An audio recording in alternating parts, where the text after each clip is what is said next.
Apa jadinya kalau hidupmu bukan sekadar lagu yang terus berulang, melainkan sebuah melodi yang bisa kamu tulis sendiri? Kita sering lari dari kehampaan dengan cara yang salah.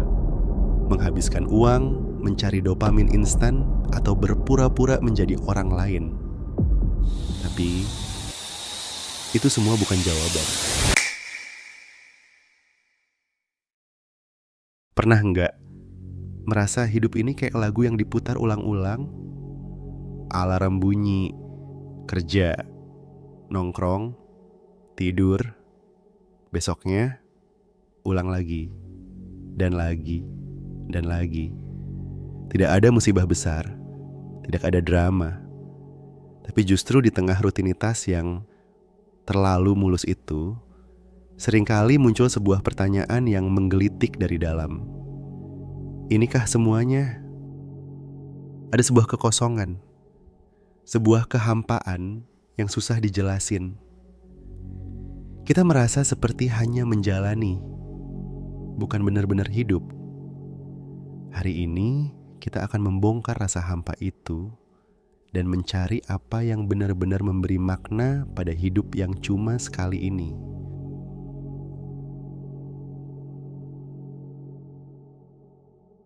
Lalu kita sering dengar semboyan "You only live once" atau YOLO. Tapi apa artinya? Banyak yang pakai ini sebagai kartu liar untuk hal-hal impulsif. YOLO! Sambil menghabiskan uang untuk hal yang nggak perlu atau menjauhi komitmen. Itu bukan YOLO. Itu sabotase diri. Itu pelarian. YOLO yang sesungguhnya bukan alasan untuk merusak masa depanmu. Justru, karena hidup cuma sekali, kamu harus menjalaninya dengan sadar dan penuh hati, bukan dikuasai impuls. Hidup sekali ini terlalu berharga untuk dibuang begitu saja.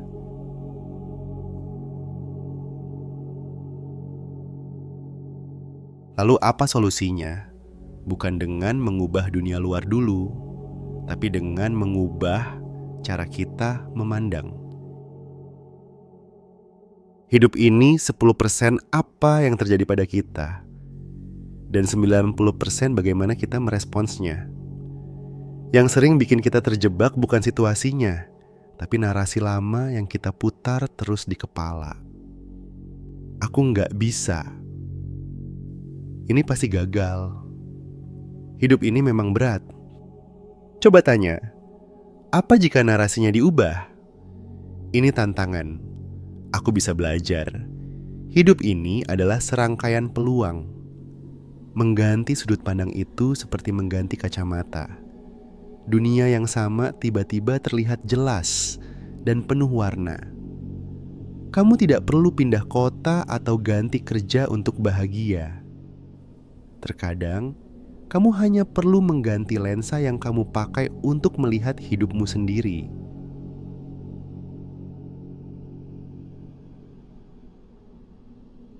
Dalam pencarian ini, kita sering mencari kenyamanan. Tapi hati-hati, ada perbedaan besar antara menyendiri, alone, dan kesepian, lonely. Menyendiri itu penyembuhan, ruang untuk bernapas. Tapi kesepian itu adalah penjara. Menyendiri adalah pilihan, kesepian adalah beban. Manusia pada dasarnya butuh koneksi, butuh didengar, dipahami, dan dilihat. Hubungan yang tulus bisa membuka versi terbaik dari dirimu. Tapi seringkali, alih-alih mencari koneksi yang dalam, kita memilih pelarian cepat. Scroll media sosial tanpa ujung, belanja online, junk food, atau bahkan hubungan yang tidak sehat. Itu semua memberi kita dopamin instan, tapi tagihannya ponjang. Rasa kosong yang justru semakin dalam. Hidup yang sehat adalah maraton, bukan sprint. butuh keseimbangan antara menikmati momen dan menjaga masa depan.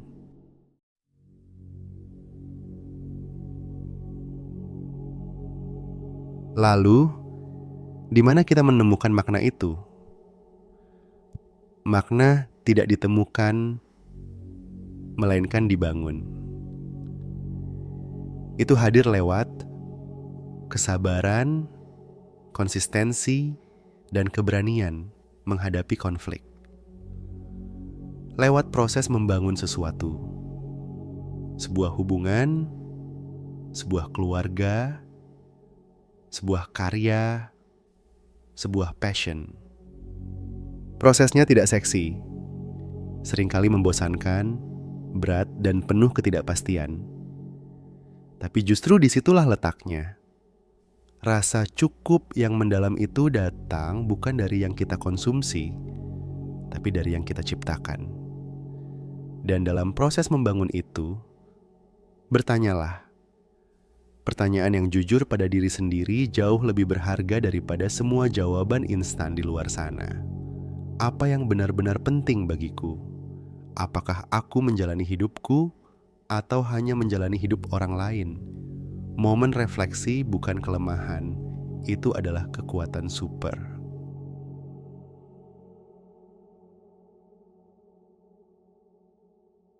Dan dari sana lahirlah rasa syukur.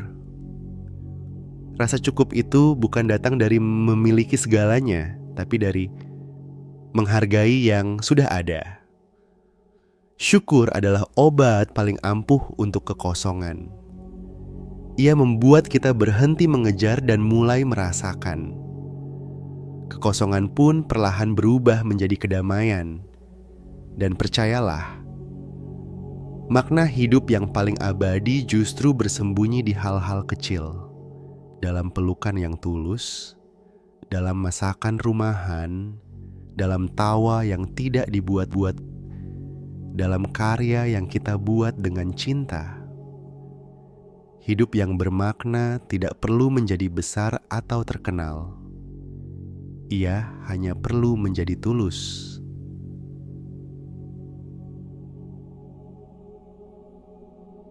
Pada akhirnya, kita sadar, kebebasan terbesar bukan ketika kita lari sendirian, tapi justru ketika kita memilih untuk membangun bersama orang lain.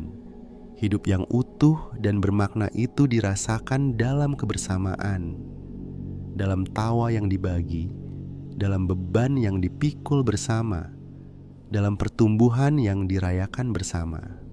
Hidup memang hanya sekali, tapi dengan perspektif yang sehat, rasa syukur, keberanian untuk membangun, dan koneksi yang tulus.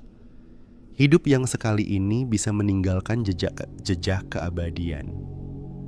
Bukan di monumen, tapi di hati orang-orang yang kita cintai. Jadi, putar ulang playlist hidupmu. Ganti lagunya, ubah narasinya, dan mulailah membangun makna itu dari hal paling kecil yang kamu punya hari ini. Hidup ini singkat, tapi impact-mu bisa abadi. Satu hal kecil bisa mengubah segalanya. Di besok beda, kita percaya bahwa langkah kecil hari ini bisa membawa hidupmu ke arah yang lebih baik esok. Karena hari ini tidak selamanya